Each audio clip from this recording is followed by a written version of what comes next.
I think perhaps we should just take away the word librarians and just make, well, I was going to say make them teachers, but then they're cutting teachers. Because I don't think it's an adjunct to teaching.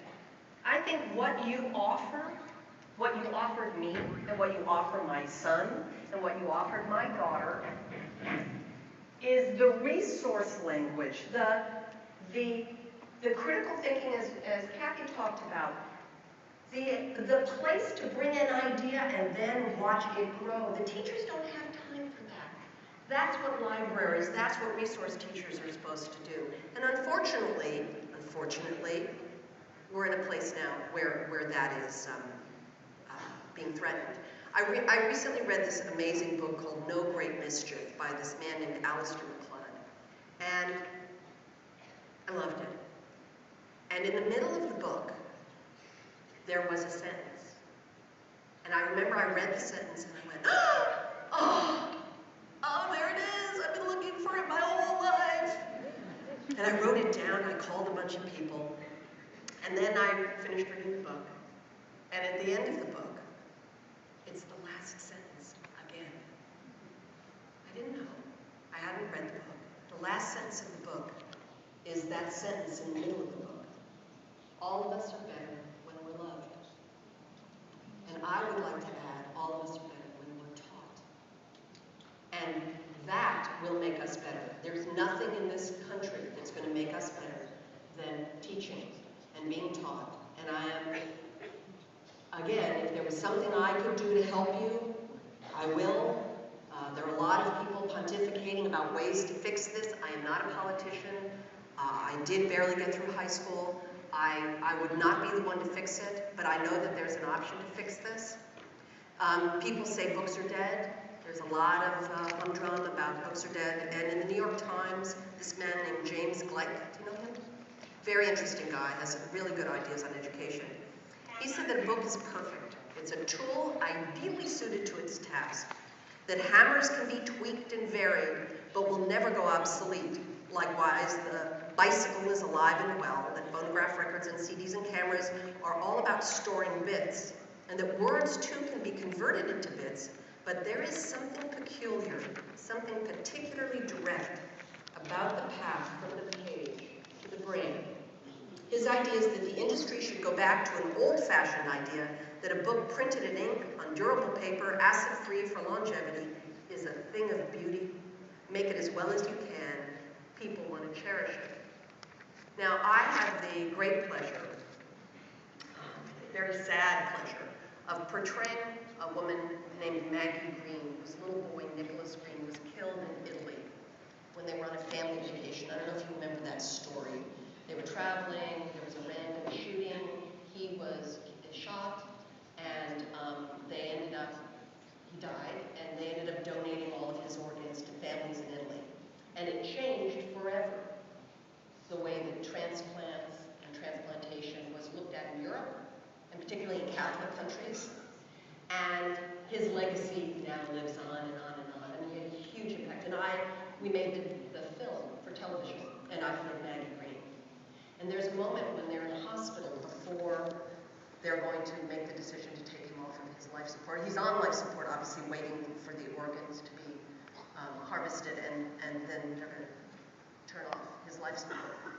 And his father looked at his mom and said,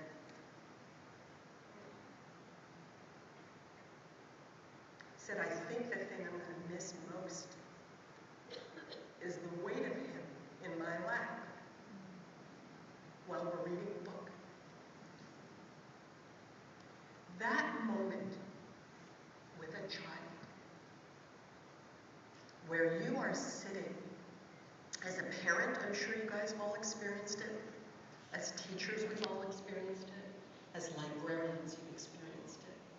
That moment, the world stops when that child is sitting in your lap and you are reading a book together. That connection, that triangle, adult-child book, is a thing of beauty. The idea that I am a facilitator for that with the books that I've written, supposed to be drunk and naked, ladies and gentlemen. The idea that I am a facilitator for that connection is the greatest pride and thrill of my life. It is the reason why I continue this beautiful work with HarperCollins, and my beautiful Joanna Copper, who flew all the way from New York to be here with me. That moment is something to be preserved and to be fought for, and I will join you in the fight.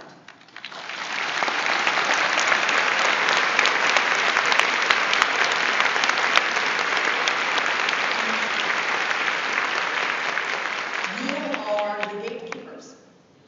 You are the gatekeepers of ideas. You are the gatekeepers, and you guys have let me in the gate. You've let me in the club. You've let me in the library, even though I'm a little loud. But I never talk on my cell phone in the library.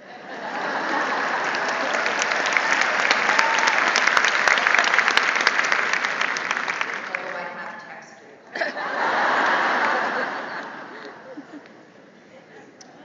Anais Nin said there are very few human beings who receive truth, we're talking about acceptance and truth, who receive the truth complete and staggering by instant illumination.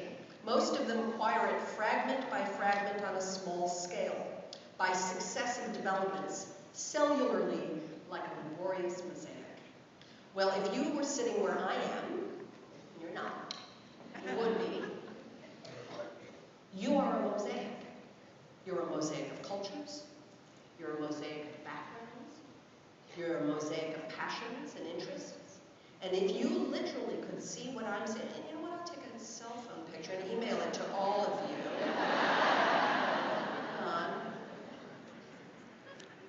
You would see, I just have to get my timer back, you would see that it looks like a mosaic, that there's a bigger picture here, and it's a big book.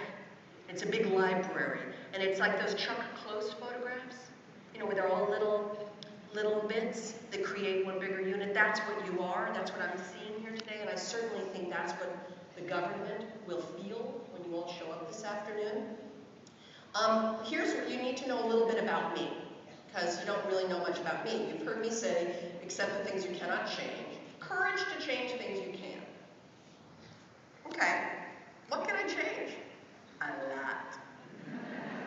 I'm an idea girl. If I could, I would have an office. It would say Jamie Lee Curtis, idea girl. You'd come in, we'd sit opposite each other, and we'd just throw ideas at each other. That's who I am, you know? I'm an idea girl. And there are a lot of ideas floating around this conference, and a lot of ideas that are going to be expressed today in March. But here's something very important to remember. Any Irish women, men in the room? Irish people. Old Irish proverb, nodding your head does not row the boat.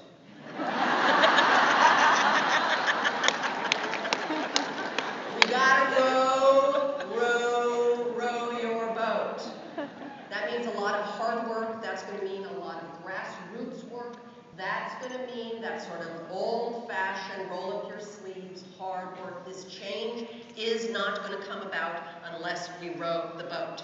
So this is my, you know, that oars, what do they call the person at the end of the boat with the thingy? This is how I talk, by the way. What do you call the person at the end of the boat with the thingies? The coxswain. Coxswain? Am I allowed to say that in Texas?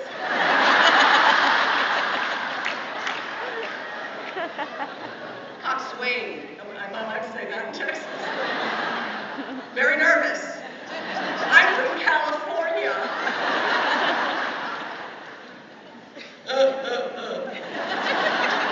And apparently you guys are part of the big budget things. You guys are trying to get a lot more of us Californians to come and make movies here. Boy, it worked in California. I love Arnold. Movie production's gone. What happened? Anyway. Gandhi, my good friend, Gandhi said, be the change you want to see, right? Well, I'm idea girl. I'm the change I want to see. Everywhere I go, everything I do, I try to be the change. I try to let you know that whatever it is